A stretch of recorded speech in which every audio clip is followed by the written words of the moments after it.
Thank you.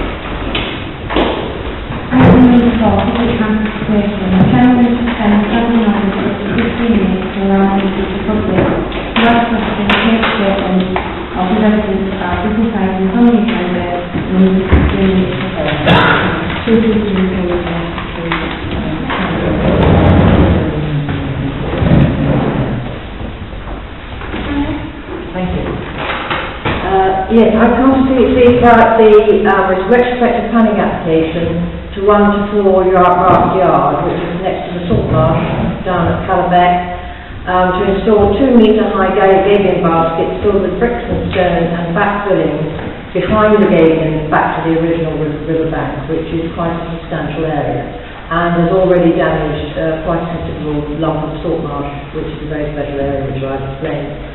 So first of all, I'd like to, on behalf of the Whitby Naturalists, Gateway and I want to thank Whitby Town Council for putting such strong objection forward to this application, which I've read on the website, and that was excellent.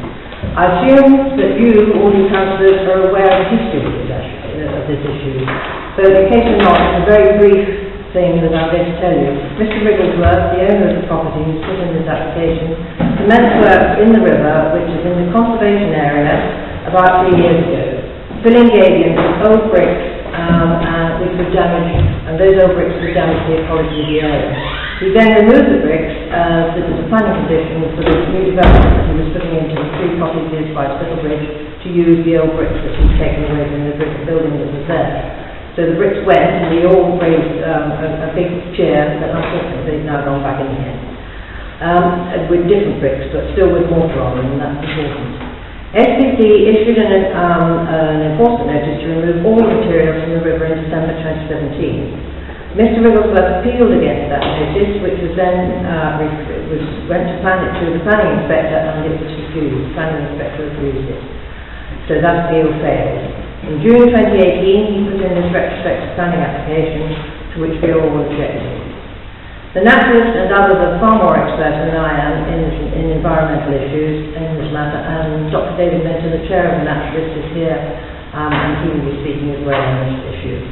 Yorkshire Wildlife Trust has put in a very comprehensive report, which was not on the website. It didn't actually end up on the planning application website, and it still isn't there. And I do say, would you like a copy of it? Because if you would like a copy of the Yorkshire Wildlife Trust report, which is very comprehensive and very sort of, I could get a sense of you,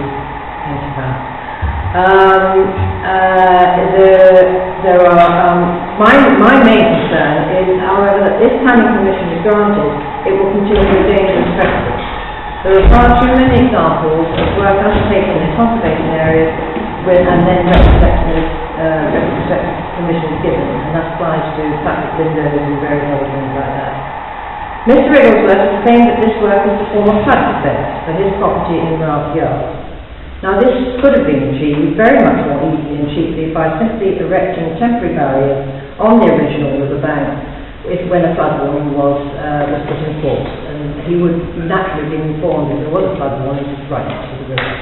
And even the 2016, I think it was January 2016, the big surge that flooded Witherspoons and everything else, his property was not flooded. And this is usually a 1-in-100-year incident, and so he is putting up this massive defence for something that might not even happen. Salt marshes act as flood defences in themselves, and so damage to it could also cause harm. And there must be concern about where flood water will be diverted through the work that he is doing. In my opinion, this work is simply to extend his property into the river to add value to his property. I feel very angry about this blatant damage to a very important salt marsh site. This is the only salt marsh between the rivers Tees and Humber. Mr. Wrigglesworth should be proud to own this special area and be keen to protect and not destroy it. However, we are waiting now for the actual decision to come through from Scarborough Borough Council. We must all make sure that no more work is carried out on this site, and I hope that Whitby Town Council will support us in putting pressure on Scarborough Borough Council to progress the enforcement if they do refuse this planning application. Thank you.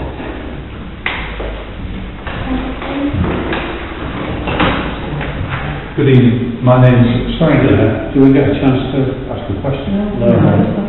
Oh, that's a bit sad. Carry on. Good evening. My name is David Minter. I'm chair of the Whitby Naturalist Club, which has about 150 members. I'm also speaking on the same topic. The club objects very strongly to this retrospective planning application. Scarborough Borough Council issued an enforcement notice against this illegal work. The applicant, the person making this retrospective application, appealed, and on appeal the enforcement was upheld.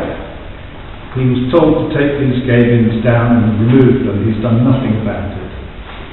This is the only piece of salt marsh between Middlesbrough and Sternhead. It's a very special and rare ecosystem in this part of the world. It's a site of special scientific interest. It has plants which occur there and nowhere else.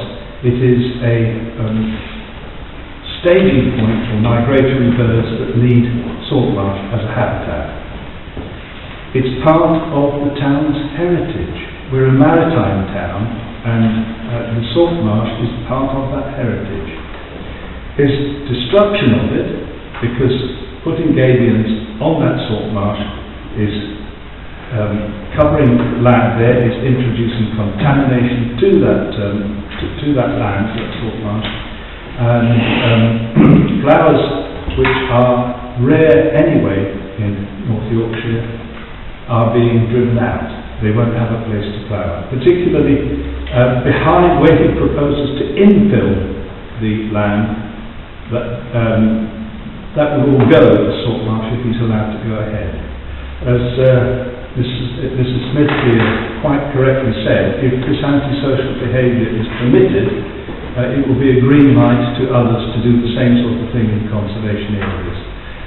The Whitby Naturalist Club is concerned with nature and with the heritage of the town. It's been going for over 100 years.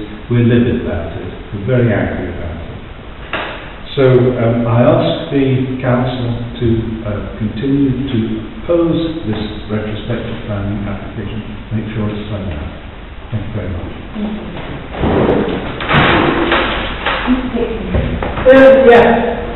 As usual, I'll a few rants as usual, you know me by now. Interestingly, I rang the Whitby Gazette today to see if we were going to send a reporter up, because I've never seen a reporter up from the Whitby Gazette for a long time. Apparently they haven't any resources now to cover this. Allegedly they've only got one person who covers it. Interesting about Sirius. As you know from people who've known me for years, you know, I came up here years ago.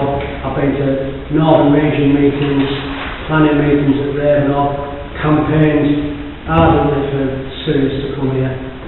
But now I'm beginning to wonder, reading the press and on the internet, the situation with this financial implications, what's happening.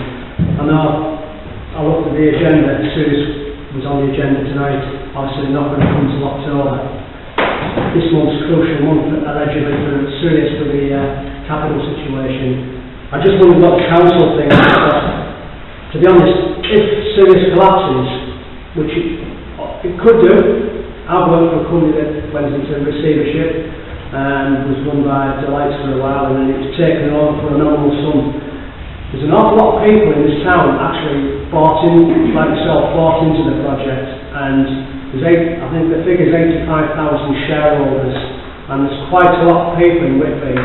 When I was up north one night, they were talking to people working in chip shops in Whitby who are obviously on minimum wages, and they've bought shares. Now we're in a situation where if that goes to the wall, that company, which a lot of scaremongering could do, financial situation, there's an awful lot of people in this town that runs out. So it'd be interesting to see what happens this month for Sirius, and if it's over next month, because obviously it's a crucial month for them, I believe, with the finances. Just one, as a local living in the town, I just despair sometimes the area I live in. Councillor Barnett lives near me, and he'll probably back me up on this. There's areas in Whitby which are absolutely kept mint. Church Street, Keith Gilpin should be given an award by this town council for the job he does up there. Keith does an absolute fantastic job at Church Street, but it seems to be Church Street is done, it's kept immaculate, where Mr Barnett lives and I live on the railway. It's disgraceful. There's weeds along the curbs. I picked a dead seagull off the road a few weeks ago, put it on the pavement. It was still there weeks later. One of the implications is another point. It's because I clean outside my house where I live, but on my side of the street now, it's going towards 50% of the houses are holiday houses. So they send cleaners in, they don't care about cleaning outside, make a fast book, get people in, ram them in, get them out. They don't care about the community. And the community spirit, especially where I live, is absolutely getting destroyed by these secondary homes and holiday homes. And I don't know what the answer to it is. You go on to topics about the flowers down the salt marsh being pushed out. A lot of locals feel that way. I wrote a letter to the Whitby Gazette a few weeks ago, and the amount of people that came up to me and said, I really liked your letter about things in this. I mean, I went to Scarborough on Saturday, and I've brought this point up many a time about what is it with Whitby. I went to Scarborough, petrol was 4 pence a litre cheaper. I walked past Weatherstones, cheaper. When I was at Weatherstones last year, I go in for a coffee with my union friend, we have a meeting about once a month. I said, why is the price here in Scarborough? He said, learn Scarborough Borough Council. Nothing to do with Scarborough Borough Council, it's because there seems to be a cartel in this town that forces prices to stay high. And it's just, as a local now, I just feel alienated in this town. And as far as like coming to these meetings, I try and get locals to attend with me, but nobody will come because they just do not believe in the town, they don't believe in this council anymore. And as a local, I just don't know what to say about things anymore. I just despair of what's happened to my hometown.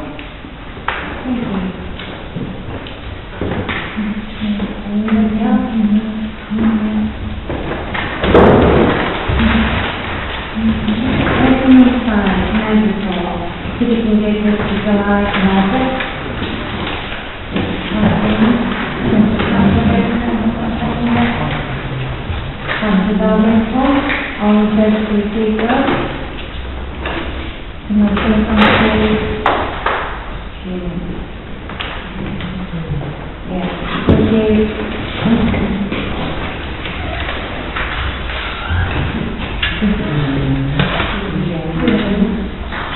Item number 6, clerk report. I should send out a council for information on the law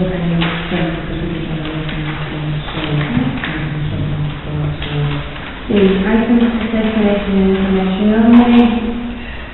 One, not potash stakeholder meeting. Yes, this is to do with the West Valley part of the section 106 takeover. And Councillor Harrison, who unfortunately I'm going to lose tonight, has indicated that he would like to attend to see the West Valley Railway representative. Anybody else have something? Yeah. You want to do that? You can't do it. If you only want, I was going to propose to make that. No. It has to be West Valley Railway for the stakeholder meeting for the section 106 part. So Councillor Green nominated Councillor Harrison, I've got a second there, Councillor Shumper. All in favour, Councillor Harrison being representative.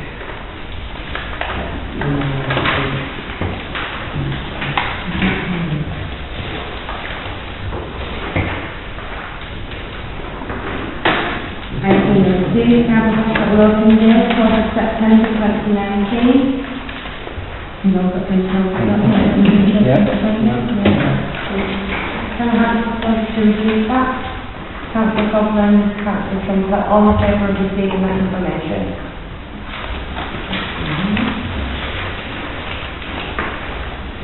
Item number 3, Town Hall and Market Working Group, next meeting the 11th of September. Yeah, this meeting will be 3:30 on the 11th of September at Scarborough. I'm trying to think who put their names forward around Councillor Wilde, Councillor Pearson, Councillor Trumper, Councillor Jackson, Councillor Derrick, Councillor Sumner. So I'll be sending details out this week, towards the end of the week, for that meeting on the 11th of September. Okay? Can we see that? Councillor Jackson. All in favour? That's fine.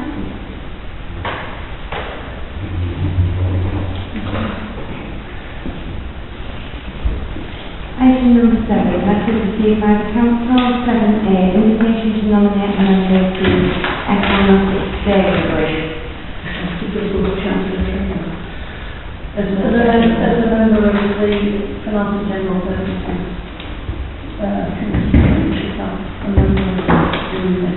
No, this one.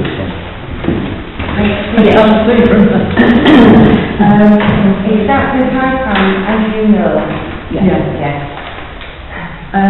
Councillor Derrick also expressed an interest in being nominated for this, but obviously he's not here tonight.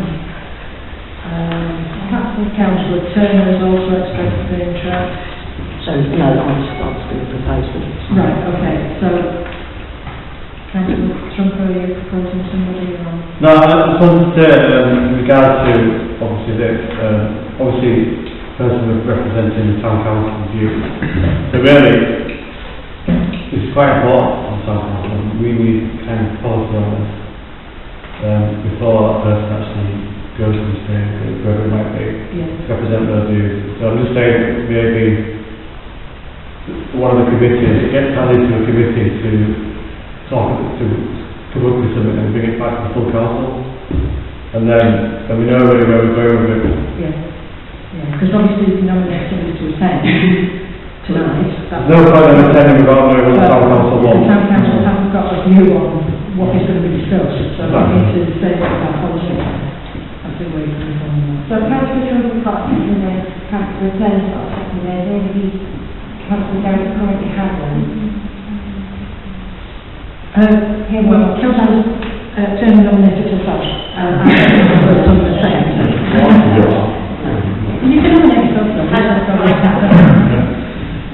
So Councillor Derrick is the only one that's currently that. I'm seconding. Right, okay, so we've got Councillor Turner. Can I just make an observation? This, in support of Councillor Turner's nomination, she does have experience of this. It is not going to be an easy committee to sit on. It needs someone who can be very forceful and put their point across very succinctly and forcefully. And as Councillor Turner has experience of this, I think that is I'll express that as a reinforcement of her nomination. I'm sorry, but I found that really patronising. Some of us have been on this town council for years and attended every kind of meeting you can think of. And I think it needs to be a member of the Finance and General Services Committee who deal with the finances of this town every month. Well, it's going to got the votes, and it's going to vote for your new But it's immaterial. What I'm trying to say is it's immaterial. It's not about the individual, it's about the policy of town council. That's something we should escape from. When we go to something like this, we're representing the views of the town council and what the town council wants, not what that individual wants.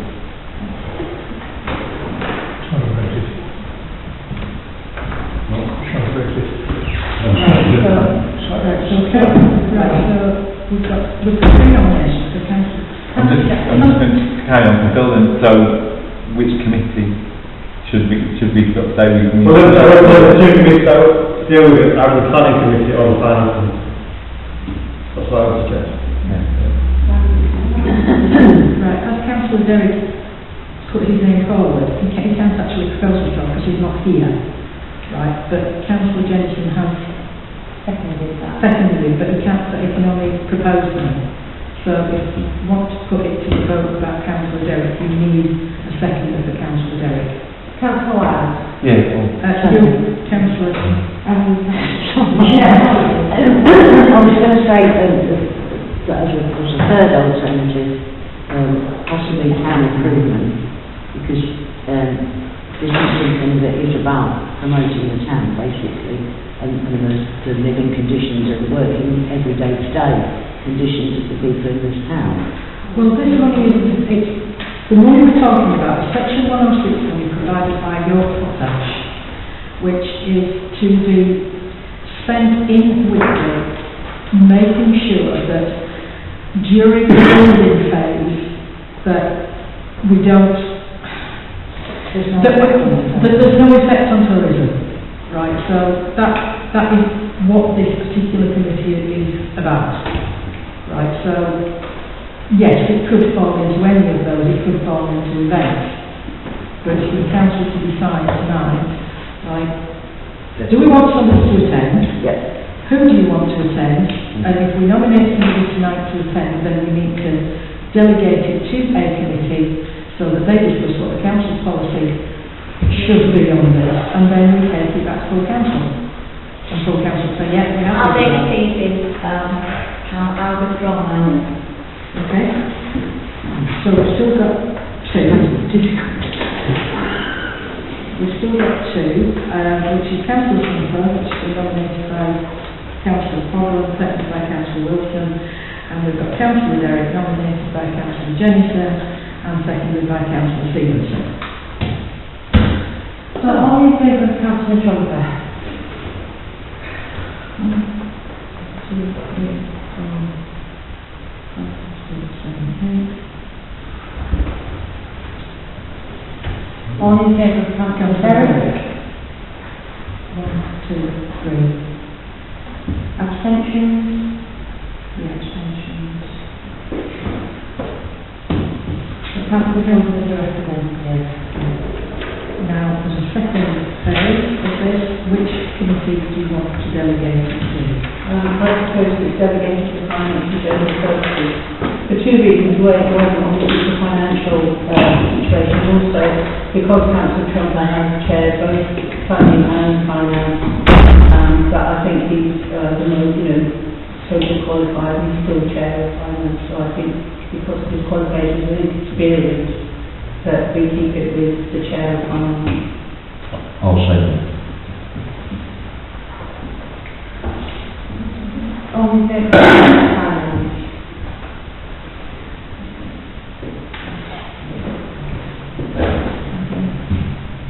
Again? Abstentions? So it's delegated to finance, so I'll put that on the next finance committee, which is 17th of this month.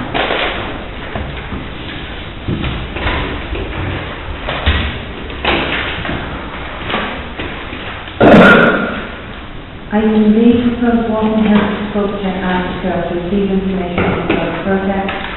And what's the other matter for the commission with that? Yeah. Councillor Barnes for one second of that. Councillor Jackson on the favour of receiving that presentation.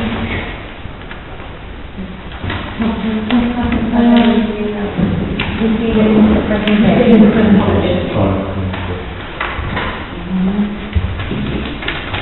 Item C, petition from the parking control system campaign by Councillor Barnett, as the petition contains no expression of signature with verbal referral.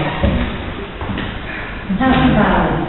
Yeah, just a petition that was launched by one of the local people on the sort of Fishburn Park area, and I've already mentioned, I think, some of this about the parking issues and so on. And I know, because I've been in Whitby for 30 years, I know that it's something that's been, a bone of contention for a long time. And I don't know what the answer is, but clearly, what the petitioners would like is for consideration of alternative parking control measures that might be introduced, like, for instance, residents only parking between 11 and 12 o'clock in the morning, or something like this, right? Now, if my kids come to visit me, I'll have 6 cars parked outside my house. Thank God they don't come, because, this is a major problem.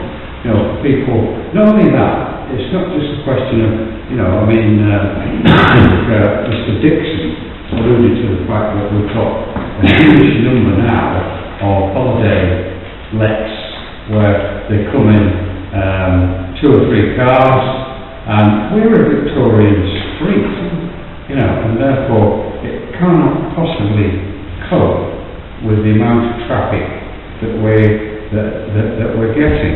Not only that, but people who come to work in the town, I'm always up about 5, 6 in the morning, and people who come to work in the town come and park at the back of where I am, right? Because they can't afford to park in the car park, because it costs them too much, it costs them a day's wages to park in there, right? So, you know, I mean, I think that really we need to take this back to the people as a town council and ask them, you know, and maybe, you know, explore the alternatives and say, look, you know, you can have residents-only parking, you can have restricted zones and so on, right? Up and down the country they're doing this, you know. You know, because I know, I did travel a bit, you know. So, you know, I'm very sort of, you know, this was launched by a local resident, and nothing to do with me. I didn't launch this particular petition. It's to do with local residents who are concerned, to say the least, about the parking issues on Fishburn Park.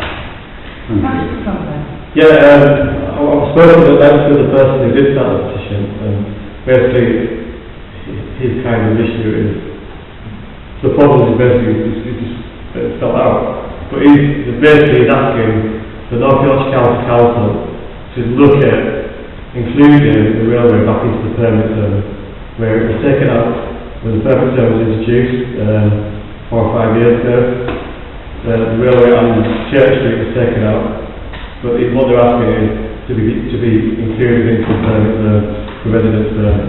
That's what he was asking.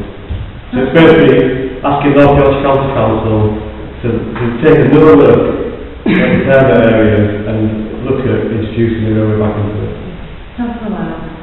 Just for clarification, what was it that offered parking permits in the resident parking scheme when it originally came out? But this area isn't included in that. It was originally taken out by the I was on to So just for clarification, was it the residents who didn't want the parking? Yes. Councillor Knox.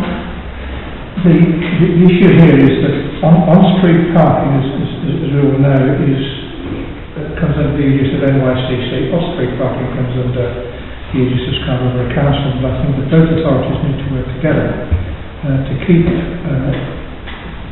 the streets as free as we can and to stop the all-day congestion if we can, and to provide sufficient off-street parking for people who work in town to be able to park their cars at a reasonable rate. The scheme that we have for the town in terms of parking is not due for review by North Yorkshire County Council, and they have no plans to review it. I do think that pressure should be put upon them to do so, and at the same time to review the park and ride, not only in terms of its capacity, where it is, but look to enlarge that and also maintain the facility at the Abbey Headland, and also to review the way charging is done for the park and ride. At the moment it encourages people to drive into town, drop their family off, and then crawl all the way through town for park and ride and come back down with the bus. But it's cheaper to do that. And we need to rethink the way we do that to discourage people and deter people from taking their cars into town. Sooner or later, government legislation will provide for clean air for city and town centres, and we will be forced to do it anyway. But we will be far better off, I would suggest, by being proactive on this rather than reactive, and working with both councils, both authorities, to find a way out. Councillor Varney rightly National record of minutes of the following council meetings and received minutes of the committee meetings vote, please. Councillor seconded to take them on block. Councillor Coughlin, all in favour of taking them on block? Unanimous. A proposer is Councillor Coughlin and Councillor Wilson, all in favour and receiving. Item 11, to receive the reports from members nominated to represent council and welfare bodies.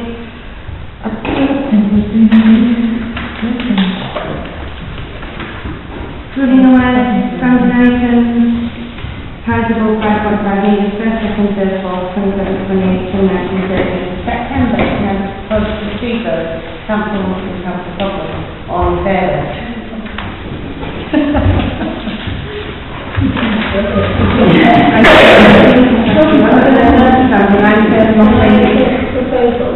Sorry, item 13, because we always have serious middle terms at the beginning of the meeting, is there any impact at the end? I think the report from them.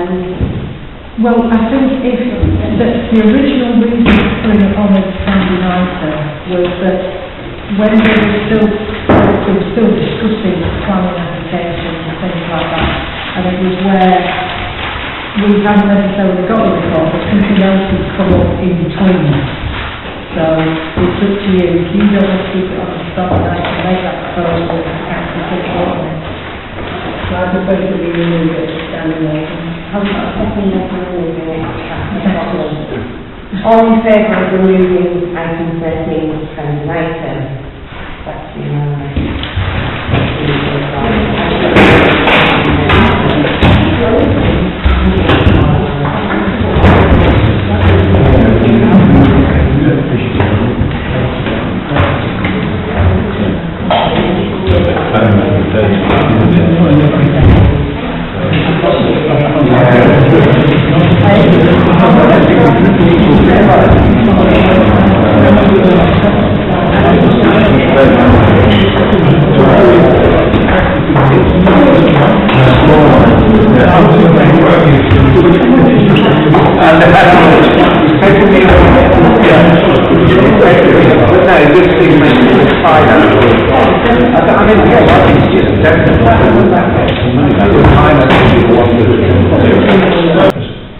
Well, he doesn't use big words, it's a rotten mess. There is no question about it. I have asked a question of one of our county councillors about, one of our borough councillors, about the criteria for road markings to deter parking round bends on roads, and I asked him I was going to get a reply, and he said he won't. Councillor Coughlin. As you know, I was the town council representative on Bishop Park, and I lived there for 25 years. And the problems with the resident parking, there was no guarantee you were going to get a permit to park outside your house. You could be as far away as you possibly could be. And if you drove around in one of those places, you just had to put it going anywhere. So you were then a problem to somebody else if you were taking their space. They decided that the first car in the family would be free. The second one would be, on the first year, it would be a fee of £12 for the year, and then the second year it was going to go up to 17. Some houses on Bishop Park have, like Councillor said, have several cars in the family, because the family all work in different places, so they need a car to work. It used to be that the people who lived in the houses on Bishop Park went to work in the morning. The space was taken by somebody who worked in the town, and then when the person that worked in the town came and took the car in, the resident moved back into their space. I mean, obviously it was all changed now because there was just so much traffic. Ideally, we need the parking line signs open all year round, so that the residents, so that the people from out of town, even people in Glasgow and so on, can park in the parking line site for the day for a couple of hours, and it stops the congestion in the town. Thank you, Madam Mayor. Just being support of Councillor Barnett bringing forward a petition from the residents. Clearly there's been a change of mind over years by the residents, and could I suggest that, or perhaps Councillor Barnett wants to suggest that we write again to North Yorkshire County Council and ask them to look at this again, or come back and speak to us, see if we can move this on further, because obviously it comes under their remit, without their acknowledgement and Yeah, really it's actually agreement. the town council's town development improvement committee that deal with all issues relating to parking and highways and the yellow lines and everything. We've already got a project that we're starting, which we're going to do a consultation on, to do with the Crescent and Westcliff, that area. So it's probably a good idea to add this one on at the same time, and that we arrange a meeting with the county council about lots of areas that we've got issues with, because I've got letters from residents about other specific areas. I was just going to say, to be fair, I think this is across the whole of the town that we've got areas that it's seriously affecting.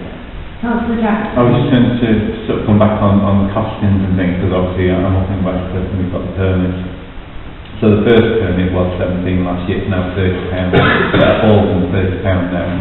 But there's also a promotion of the actual annual passes for the car parks for those that work. So, you know, if you're talking about those people that come in but can't afford the day rates on the car parks, well, if they're working, if they buy an annual pass, so I pay £125 for my one for Westcliff, even though I've also got one for the residents' parking, which doesn't guarantee me in front of my house anyway. I can be up on the coast, I can be all over the place. So, you know, it's just one of those considerations of that promotion with local businesses, the opportunity, and maybe talk to Scarborough about the costing of those sorts of permits as well.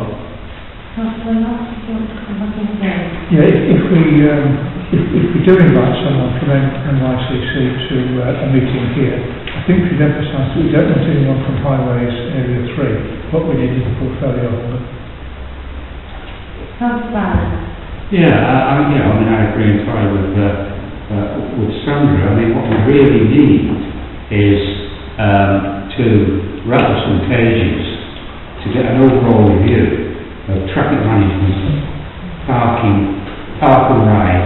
It all comes into the same bag, right? And we really need to lobby the county, the borough, anybody else to say that, you know, we really are concerned about this, because other towns, you know, do manage it a lot better, I can assure you. Yeah, that's the permit scheme.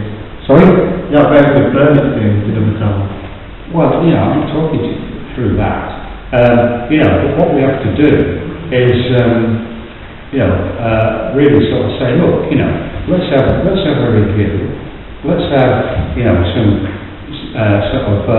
if you like, sort of blue sky thinking about how we can manage the traffic better in terms of park and rides, in terms of on-street parking, and so on, right? You know, and that's all we're asking for, really. I haven't got an answer. That's like second further. So the top proposal. I think the permit scheme we've got isn't fit for purpose, because of the changes that we made, basically. I mean, Steve was on the organiser, but you know, and the came from quite a big thing, it was changed. It hasn't worked really. For all residents in the town, it's worked for some residents, but not all residents. And there's places around the country that have fantastic permit schemes and people use them very successfully. But Do you want to refer it then to the Town Improvement Committee, who have a standing item on every agenda, which is NYC, highway safety, parking and traffic management, etc. That's a start. If that's the avenue of the council. That's the avenue that the council would normally With take. urgency. Yeah. so, yeah, we're happy with that. So we have a proposal in second there. That was the first town improvement. That was the first time improvement, all in favour?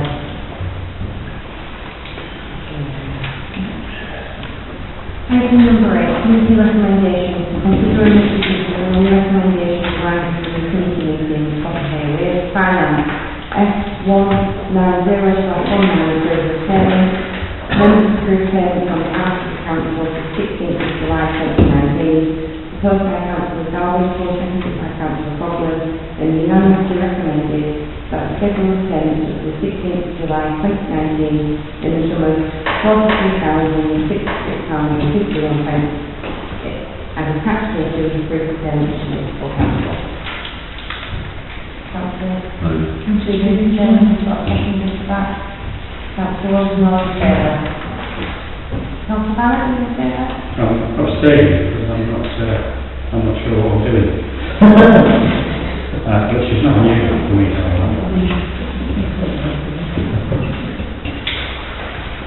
X191019, consideration of monthly budget, X192020, members consider the budget for the end of 23, proposed by Councillor Dalrymple, seconded by Councillor Mitchell, unanimously recommended that budget to the end of month 3, 2019-2020 be circulated for council for information.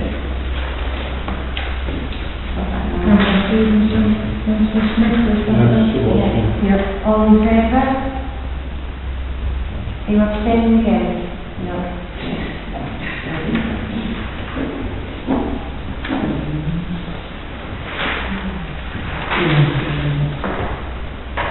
S24619, approval of payments. Members approve payments on behalf of the council to the 24th, 2019. Proposed by Councillor Lizzie Kate Scotland, seconded by Councillor G. Jackson, and unanimously recommended that the schedule of payments for the 24th, 2019 in the sum of £41,269 as a taxpayer approved payment to the next council. Councillor Trumper, got second by Councillor Lynch, all in favour? Are you abstaining, Councillor Barrett?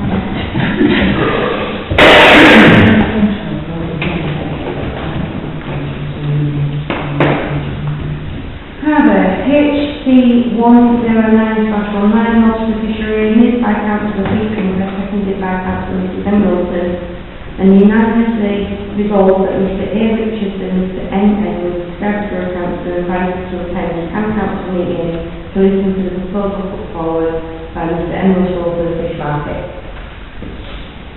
Councillor Trumper, Councillor Jackson, all in favour?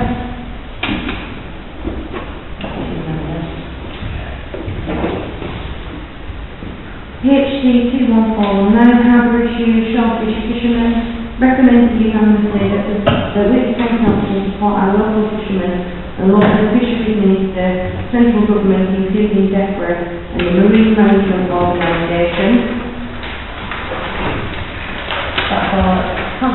Yeah, just quickly update you on that.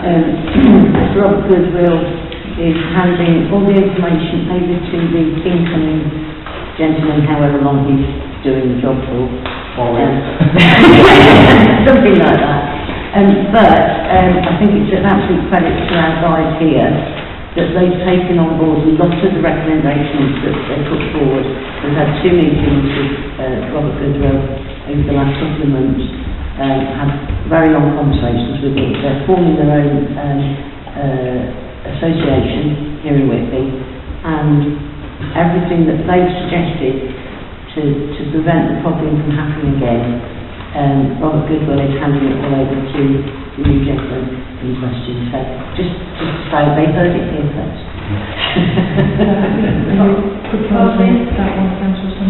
Yes, I mean, I'd like to propose that, again, that as a town council we support our local fishermen. Have you got a second, Councillor Wyatt? Sorry, Councillor Stevenson. Yeah, just a question. I do support it, obviously, but your reference to, I think you said stop the problem happening around the Yes, what's been happening sort of over the previous running up to the summer months, where a lot of the fishermen were having their lobster pots towed away by nomadic scallop trawlers, which were coming within the 6-mile radius.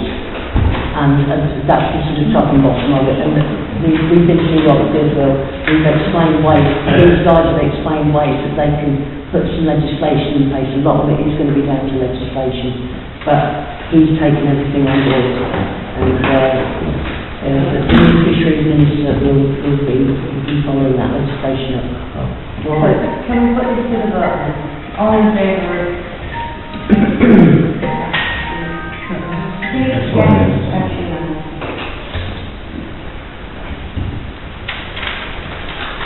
Planning, P20819, late night economy. Members consider the issues arising regarding the late night economy as referred to the council, minute number 16519, moved by Councillor John Ross, seconded seconded by Councillor Reader, and recommended to full council that a councillor is nominated to observe licensing applications and bring a legal president applications to the attention of the planning committee and represent town council at any Scarborough Council licensing committee to raise any issues when necessary.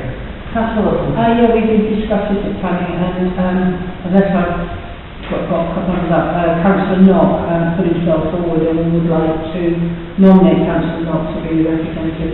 Yeah, can I just say that this item here overlaps a proposal that I've made a bit further down, so I'll suggest take the two together, and also at this point, by agreement with Councillor Stevenson, may I defer to him for his item to come next. So we move that's a proposal to move Councillor Stevenson's motion To bring it up the agenda, yes. bring it up the agenda. Have we got a second for that? So, Councillor Sumner. Are you ready? I am. No, I've got your shoes on. We need to just approve it, not to be minutes, isn't it? Well, no, it's a recommendation. And the recommendation ties in very closely with Councillor Knott's proposal, so we probably ought to discuss those two together. But I believe Councillor Stevens got to get away, so Councillor Knott's proposed that we move Councillor Stevenson's item first, the motion from Councillor Stevenson. That's been proposed by Councillor Knock, and I think it's seconded by Councillor Sumner. All in favour of moving Councillor Stevenson's motion to the agenda? That's unanimous. Councillor Stevenson. Okay. Thank you. I do appreciate that. I had a conversation with Councillor Knock before the start of the meeting and indicated that I need to get away. The motion I've got there, I'll read it out, and I probably don't need to say much more about it because I think it's pretty self-explanatory that Whitby Town Council writes to CCG for Whitby Hospital seeking urgent clarification of the situation regarding the continued provision of radiology services. On more than one occasion, particularly in the consultation period, the public of Whitby were assured of a continued radiology service. There are suggestions this may no longer be the case, and clarification is sought, and it should say.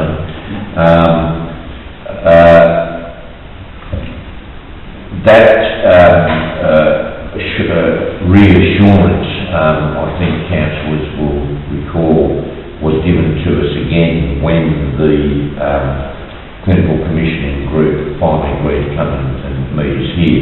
They did indicate that suddenly it was not as assured as it might previously have been when the original public consultation was going on, but they were still confident it would happen. And now seems to be less certain. That may or may not be right, but I think it's appropriate that we seek clarification. So that's the proposal. Councillor Barron. Yeah, I agree entirely with what Gareth has said. And, gosh, we've been this way so many times with promises that have been made and plans and so on, and I think, we deserve to know, exactly what this particular plan is. Gosh, I live around the corner from hospital, and I know a number of people who work there, and it's just sort of it's not happening in terms of any meaningful services that are being provided, and this is another one that's being withdrawn from. We have so many of these. So we've got a proposal on the table. Yes. And the second. We've got a proposal on the table. Yeah. So all in favour of writing to the CCG? That's unanimous. Thank you, Mayor. With the indulgence of the meeting and the Mayor, I'll leave at this stage. Could be excused. No.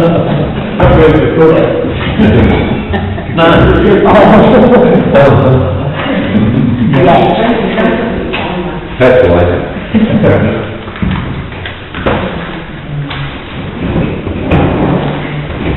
Thank you.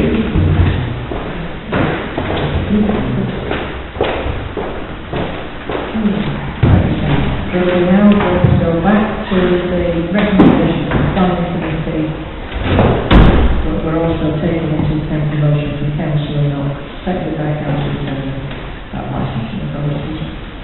So to reduce the motion first and then No, no recommendation. the recommendation, all in favour?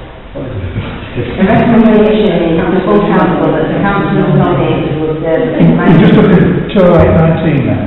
Yeah. Right. Yeah. Same thing though, isn't it? Isn't it the same? What I sought to do here was put the responsibility on the borough council to let this authority know of all applications for licences that have That's come the forward. motion, this is the recommendation that we're trying to get through. Councillor Trump. I just have to say, we've been through this route before, and it didn't work. We're not a legal consultancy in regards to licensing. And they won't do it, and the police won't do it either. So it comes basically up to the officer to go through them all and look for them. And then the person going to have to go to the chair of fire to represent obviously the point of view of the planning committee in regards to going to any meetings on licensing in Scarborough. So we're not a legal consultancy in regards to that. So whatever we request, I would suggest that we can send that. Okay. Councillor Wilde. In regard to what Councillor Trump has just said, I don't see why, really, the town council should be involved in this, for the very reasons that Councillor Trump has just stated. It just seems a lot of work, without much backing. Okay. Councillor Darwin. Councillor Davenport. Yes, can I just say, I think actually it could be a detrimental move, because if Whitby Town Council put forward an official view, I mean individual councillors will no longer be able to take individual views on planning licensing. I would much prefer that it's left at the discretion of individual town councillors as when licensing issues come up to represent their voters individually rather than taking a town view, which then limits the individual councillors taking a different view if they chose to. I understand the points that are made, but my objective was to protect the CIZ that we have and also to promote the licensing objectives in line with the maintenance of the CIZ. But we're not a statutory consultation. No, I appreciate that. That's been a problem in the past. We did try it. Yeah. We tried it a few times, and because we're not statutory consultancy, we just don't work. We won't entertain it. The police here is the hindrance more than the positive. Yes, sir, because I've got the CIZ listed anyway. But we're not a statutory consultancy, so we can't. Okay. That's the problem we had before. We have had in the past for rental licensing sections when we've been notified by the officers. We weren't notified, it was the chair of fire, the officer. We were notified by the officers when... We tried to follow your rules. The presentation went down to Scarborough to discuss license applications. Yeah, like I said, so it's obviously changed. It's no longer a system consultancy. No, it wasn't then. Can I make a point that if a councillor was delegated to actually troll through Scarborough Borough Council's licensing applications, right, this would be a councillor doing it, because basically we don't have the time. We're not notified, we don't have the time to troll through Scarborough Borough Council's licensing applications for the entire borough, because you can't just click a button and it comes up Whitby, or whatever is happening in Whitby. If that councillor then is either a member of the planning committee and can bring any concerns, that then does mean we could have representation at a licensing hearing, or put some sort of comment in. But the office does not have the time to do this. Yeah, I mean, but then, like Councillor Darren pointed out, it takes the voice away from individuals. Once the council has a view, that's the view, isn't it? Yeah. Well, you're still entitled to a view as a resident. Well, yes, but I wouldn't be going as a councillor, would I? No. And I think I would much prefer to keep, as we're not statutory, I would much prefer to keep it as it is. In which case I withdraw it. And what about the recommendation? As Chair of Planning is withdrawing. Yeah, so Chair of Planning is withdrawing. And Councillor Murphy is withdrawing.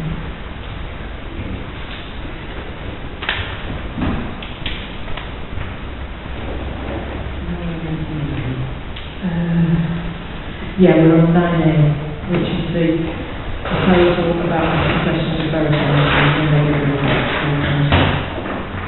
Proposed by Councillor Day, not seconded by Councillor Turner. Can councillors be allowed to ask questions of borough councillors when they give their response before council? That's right. Thank you, Madam Mayor. The reason I propose this is that on the very few occasions when I did speak to this council when I was a borough councillor, although not in a town ward, I was questioned on diverse matters. And I was disappointed at the last meeting when I was not allowed to question reports of our borough councillors, and I think we should have the facility to do so.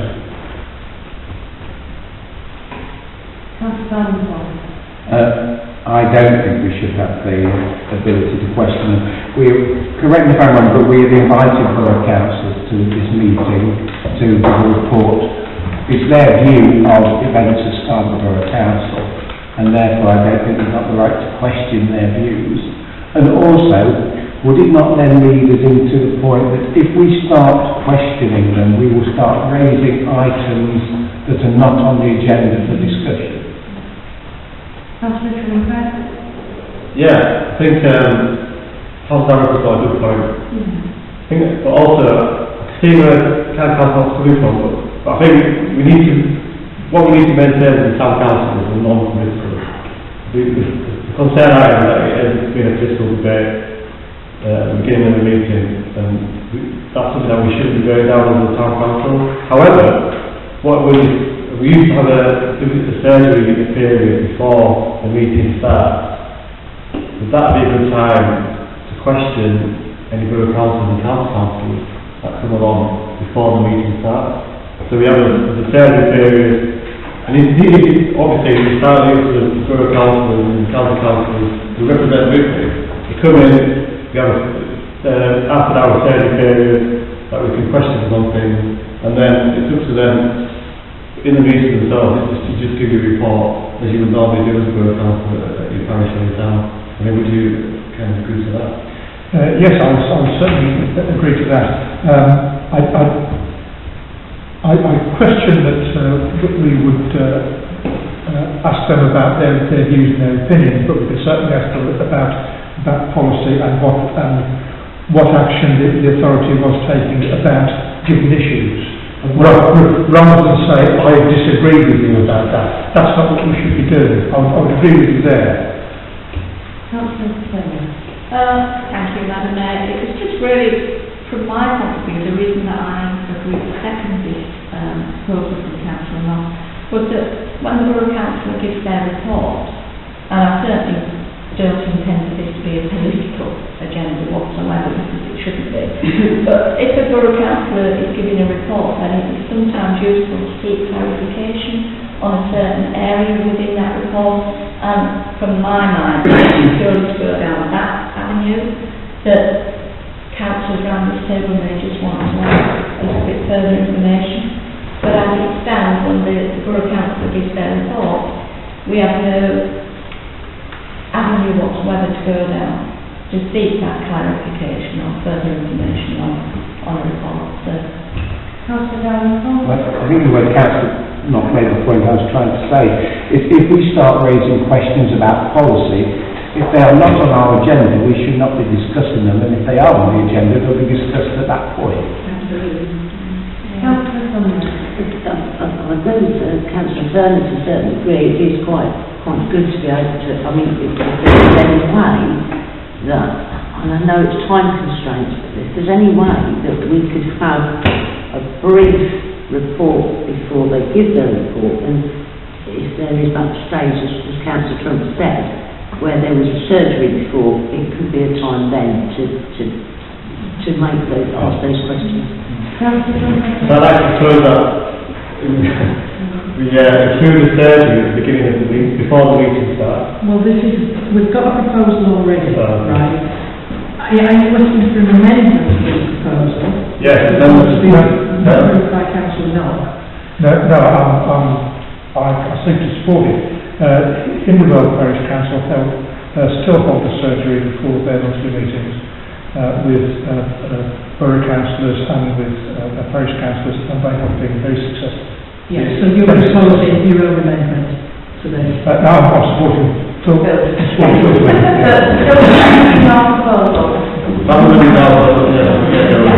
your proposal says that you're going to, that you want to be allowed to have sessions of borough councillors when they give their report.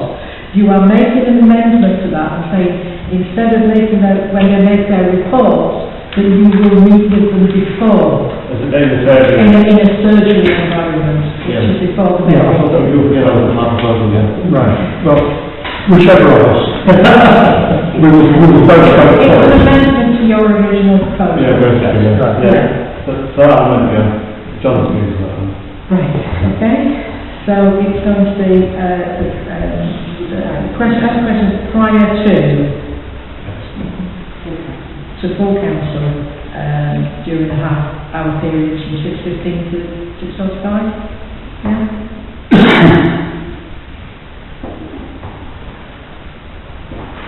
Right, so we've got the proposal. Are you still happy to second that proposal? No, because I'll be amended, same on the proposal, it's Yeah. been amended. To get it through, Yeah. So all in favour of that proposal? you've always got to take amendment first. You've got on the amendment. Are we voting on the amendment? You voted on the amendment. So, all in favour of the amendment? Again?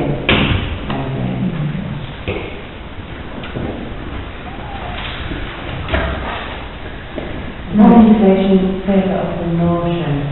Well, the motion has now been superseded by the amendment. Just in fact. But I've got to get things right. I think Councillor Smith will bear me on that one. He'd pull me up if I wasn't going to go to right.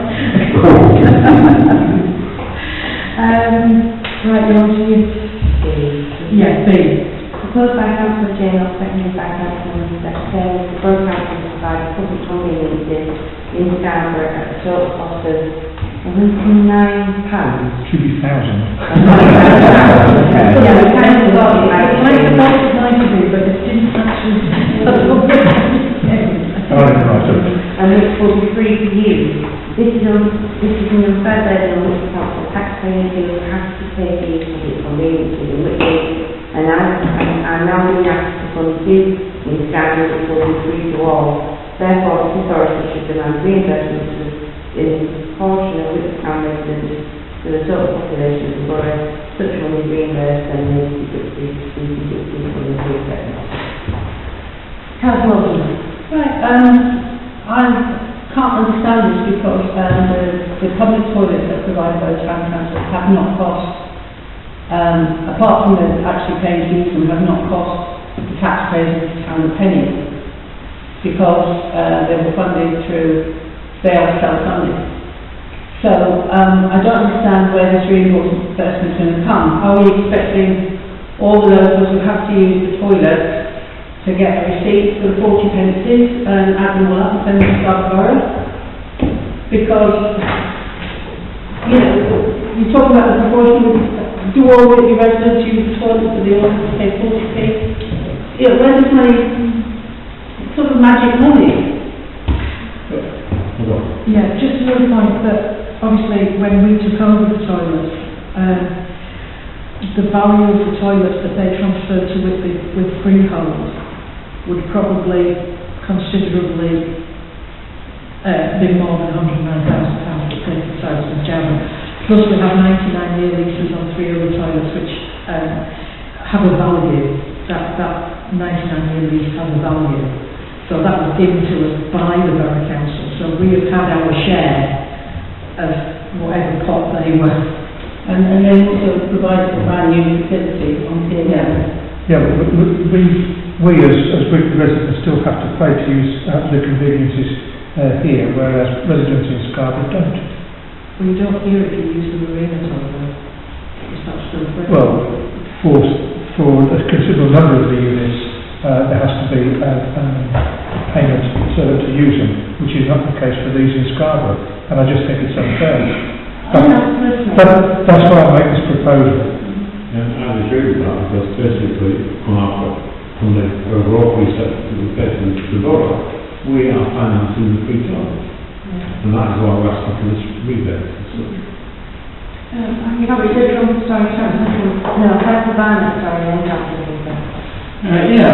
I've got to think about this. I remember sort of back in the day, the reason that the town council took over the toilets was that they were just absolute disgrace.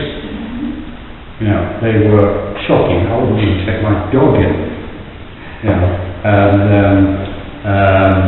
I actually think public conveniences should be free to use. I really, really do. If you've got, 2 or 3 kids and, a couple of adults and all want to go at the same time, and you charge them 40p, then, it actually adds up to quite a lot of money if you go 2 or 3 times a day, which is not unusual.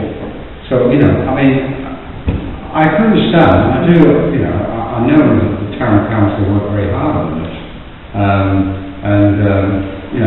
the facility is much improved, but I think that sooner or later it should be free at the point of use. Thank you. That's the John Press. Where do we start? Right, the toilet we took place a couple of years ago, and we looked at, obviously, the toilets of the parishes within the town. First town council, we were concerned we were going to get closed, so we said yes, we will take them over. But we could only take them over if we charged for them, because we couldn't afford to do that otherwise. What the borough have done here, which is unfair, completely unfair on the residents in Whitby, they've basically guided with you that they've looked at. They basically decided to go and open 2 toilets in the borough without any kind of real kind of consultation, not up to the finances behind it at all. And then, the reason it says double taxation, we are paying twice for those toilets. So yeah, it is unfair. They should be basically charging what they seep into the bill, what the charge in Scarborough charge, what we have to charge here. That would make it fair. It would improve the toilet in Scarborough, because our toilets have to, they spent a lot of money through our company that runs them for us, hundreds of thousands of pounds on improving the toilets in the town, and they are evolving toilets. So, we've actually invested a lot of money. We're going to be able to do that because we started charging. To start asking the taxpayer across the borough to open 3 new free toilets in Scarborough is wrong. It is wrong, and it should be. There should be some kind of, either go back to the review and look into them and say, no, we're not going to do this again, we're going to start charging for toilets in the borough. So everybody's equal to the borough then. Why don't, maybe it's some money back. Councillor Coughlin. I agree with Councillor Knock. I think it's double dipping. But if you go back to spending a penny, if you work out 40 pence a day, it's not far off the old-fashioned, what the old-fashioned penny was worth. But when we first started consulting with Scarborough Council with regard to our public toilets, they had the upper hand because they had department stores, they had the music facility, they all had public, toilets free to use for the public. Well, we didn't have any of that. And I think that's Councillor Knock, I think it's double dipping. Anyway, why should you as a council taxpayer in Whitby pay for all the visitors to come in the ground toilet? Councillor Knock. There is, I understand, a phase 2 of the public convenience scheme that is being deferred by Nick Edwards for a period. One of the problems is getting paddles to the public conveniences that snap open and then snap shut. At the moment they don't, they close in slow motion. So you have to the people through all at one time, and have had difficulty in getting those appliances. But nevertheless, the principle for these toilets that cost £109,000 was that they would be free for all to use, and that is the element that is wrong.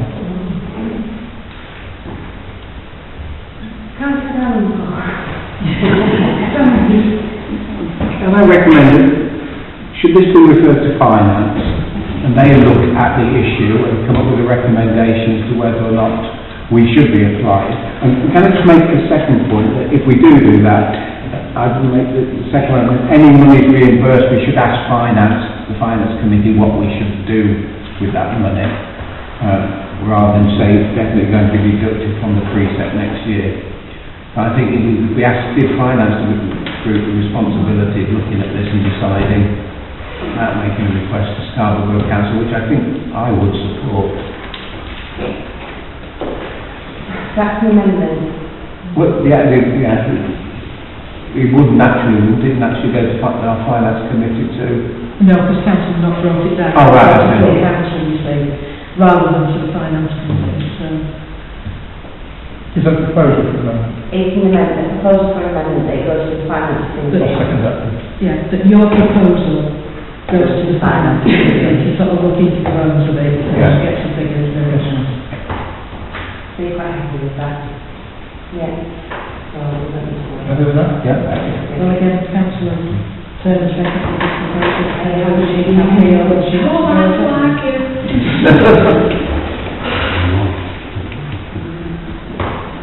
So all in favour of the amendment? Against? No. That was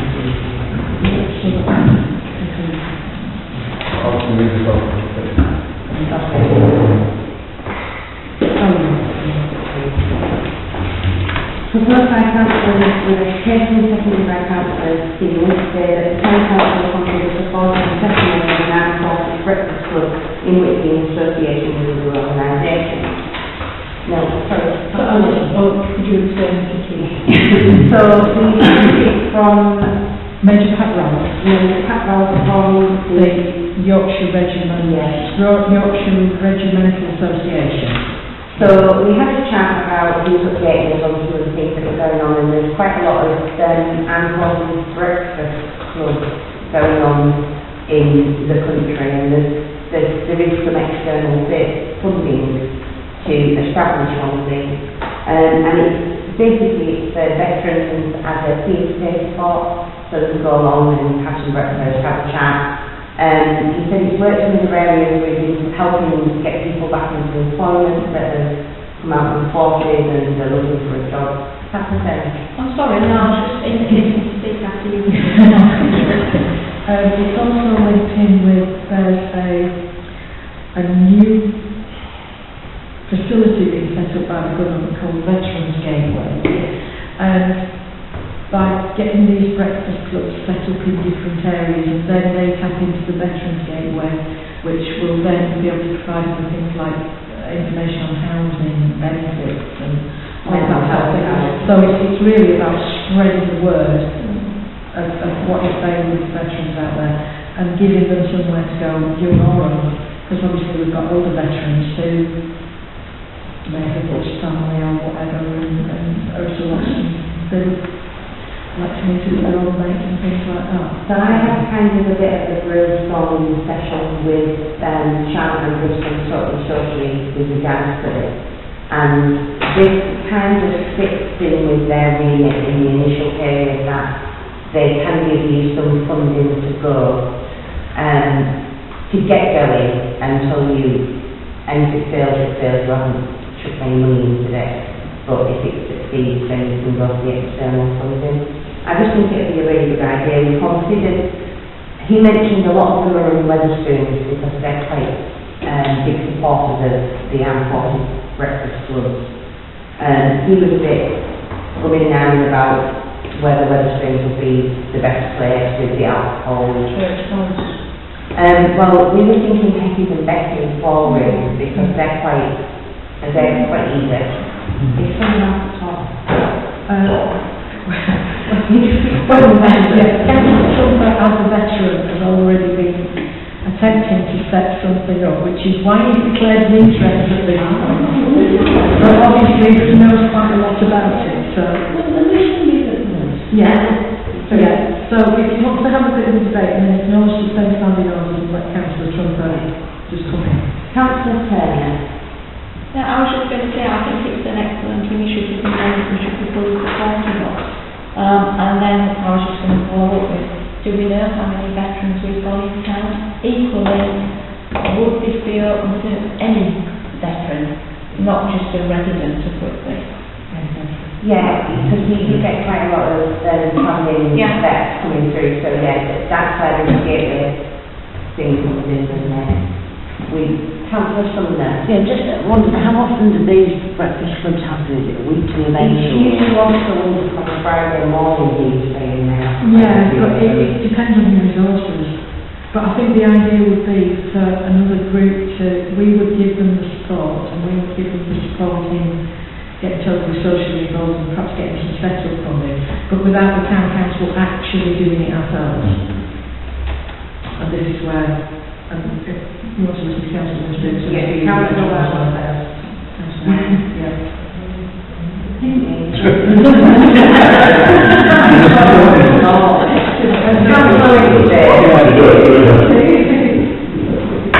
We could also bring in the British Legion itself as actually organised this. We can probably invite them. If we are going to use a place like Pigeons and Betties, they will obviously provide the refreshment, but the Legion can either provide the staff to look after it or they can do it themselves when they're actually there. So we can invite those along to an actual meeting when if we actually get it set up, looking involved with, because they'll have more idea of the actual amount of veterans there are in town on a permanent basis. Any more questions from councillors? Can I have a proposer that we suspend standing orders to allow councillors from Mr. Speak, Councillor Wilson and Councillor Wilson, or head over to me, or and that's suspending it. Councillor Trumper.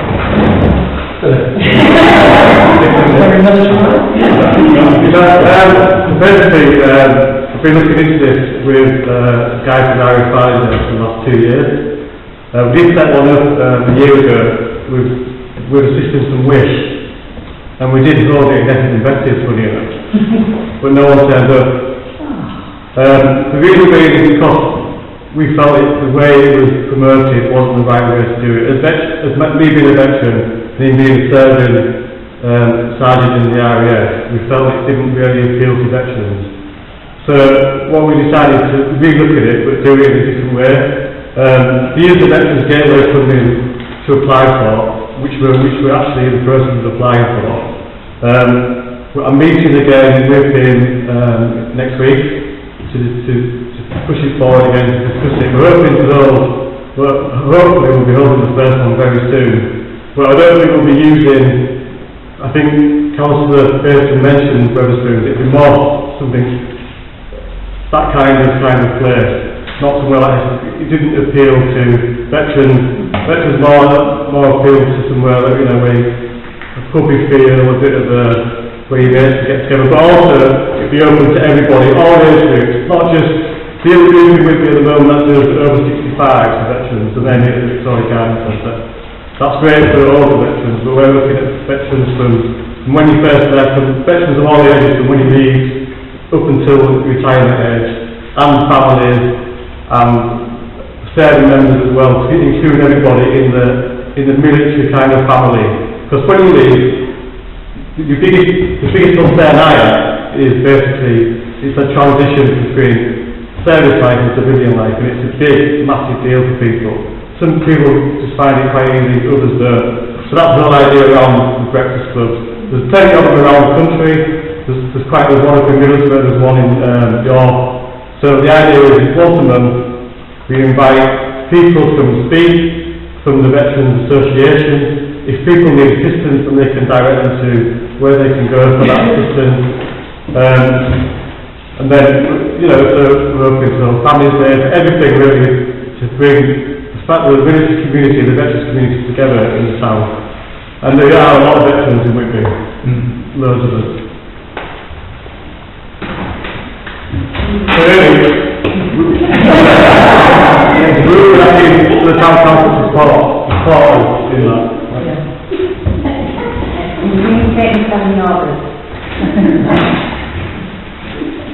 So we have a proposal, all in favour?